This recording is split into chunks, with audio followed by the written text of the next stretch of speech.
قمر. يا استاذ هشام ابوس ايد حضرتك ركز معايا. هو احنا كنا بنقول ايه؟ حضرتك انا فاضل لي فصلين في الدراسه اللي انا بكتبها اللي انت هتنشرها لي، والفلوس معجزه معايا، محتاج فلوس. فلوس ايه يا عماد بيه؟ ده على اساس يعني ان انا متعاقد مع احسان عبد القدوس. يا ابني انت مش شايف حجم مبيعات الكتب اللي انا بطبعها لك ولا ايه؟ قوم تعالى معايا، قوم. على فين يا استاذ هشام؟ هنحضر ندوة البت شاعرة، انما ايه؟ ايه؟ صاروخ. يلا تعالى. لا حول ولا قوه الا بالله.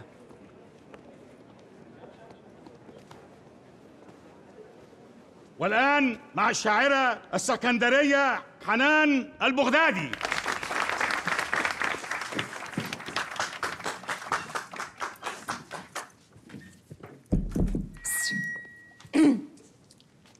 قصيدة معونتش.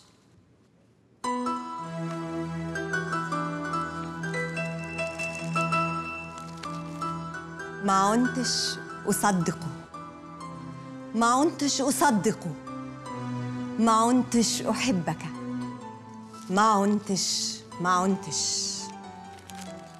معونتش؟ سأبعد عنك، سأبعد بعيداً، سأمسح دموعي وهلبس مدندش. معونتش ومدندش؟ ما يصحش كده يا كابتن. هايلة هايلة يا أستاذة، كملي أرجوك تكملي. كل الشكر، كل الشكر. هايله ازاي؟ وإن سألوك أين الحبيبة، إجابتك غريبة، بتكذب بتنتش. معونتش معونتش معونتش. طب يا استاذ هشام ابقى اعدي على حضرتك في المكتب في وقت تبقى فاضي نتكلم فيه. وقفت ليه؟ أنا لسه ما خلصتش يا كابتن. معونتش مستحملك. سطحي. خليكي معايا انا يا استاذة، قصدي خليكي معانا كلنا يعني. اتفضلي. كل الشكر، كل الشكر.